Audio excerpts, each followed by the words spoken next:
If you're currently on the fence about refinancing your mortgage, well then this video is for you. In this video, I'm gonna give you 3 reasons why you should consider refinancing your mortgage now. I'm Chris Nelson with Gemstone Realty, and before we get started, a little bit of house cleaning. This channel is all about real estate advice, tips, and tech. So if any of that excites you, you're in the right place. Do me a favor, if you find any value in this video, drop me a comment, hit that thumbs up, and mash that bell so that you're notified of my future content. And if you really like the channel, do me a favor, consider subscribing. Now let's get started. The first reason you should consider refinancing your mortgage now is because, well, the interest rates are insanely low. As a matter of fact, these are historically low interest rates. Now, I don't want to create any scarcity as if these interest rates aren't going to stick around for a little bit, because most economists are stating that these low interest rates are here for quite some time. Now, we don't know whether that's going to be a few months or a few years, but again, I don't think you need to necessarily run out the door to get those great rates, but it is one of the biggest reasons to refinance your mortgage.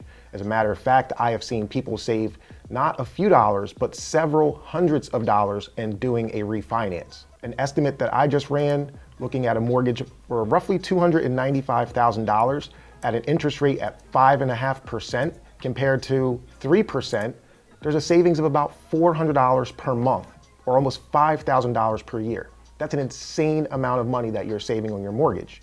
So if you're looking to shave off some money on your monthly expenses, start with your mortgage. If you have the equity and you don't plan on selling your home within the next few years, now is definitely a time for you to consider, and seriously consider, refinancing and taking advantage of the low interest rates. Reason number 2 is to use the equity in your home to your advantage. Right now, the world is crazy. We don't know what the economy is going to look like in a few months from now, but if you are concerned about your job or future income, maybe now is the time to take some of that equity that you have in your property and set it aside just in case you are in need of some financial assistance. In other words, you're using your equity, setting it aside just in case you have to use that money to make mortgage payments, or so that if things go awry, you do not lose quality of life. Now, if you're like me, I like to use the equity in my home to go out and find other assets.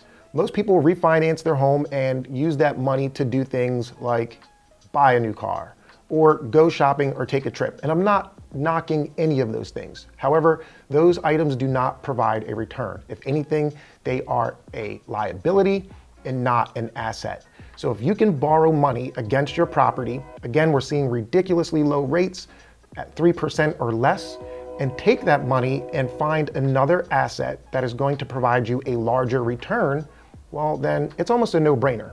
I would actually take that money out and find maybe another investment property, or invest into my business, or whatever else you think is going to provide some sort of return for you. And reason number 3 is definitely something to consider, because this is time sensitive. As of recent, the Federal Housing Financial Institution has disclosed that as of December 1st, consumers will pay an additional 0.5% on their loan balance as a refinance fee. Now, don't ask me what the fee's for or where it goes, but they're announcing that this fee is going to come into play. Now, this does not mean that you need to complete your refinance by December the 1st of this year, 2020, but you will need to at least lock your rate before that date so that you are exempt from paying that additional fee. As of December 1st, 2020, if you have not locked in your rate for your refinance, anytime after that, you will be subject to the fee. Now, going back to the previous example that we spoke about of the refinance where the loan amount was roughly $295,000, in this type of situation, you're looking at almost $1,500 in additional fees at the closing table. So now is definitely the time where if you're considering refinancing and you want to avoid that additional fee, well then I would consider calling your loan officer and getting that conversation going about your refinance.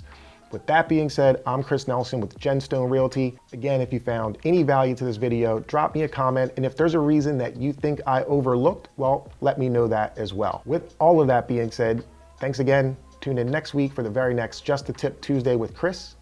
Until then, take care.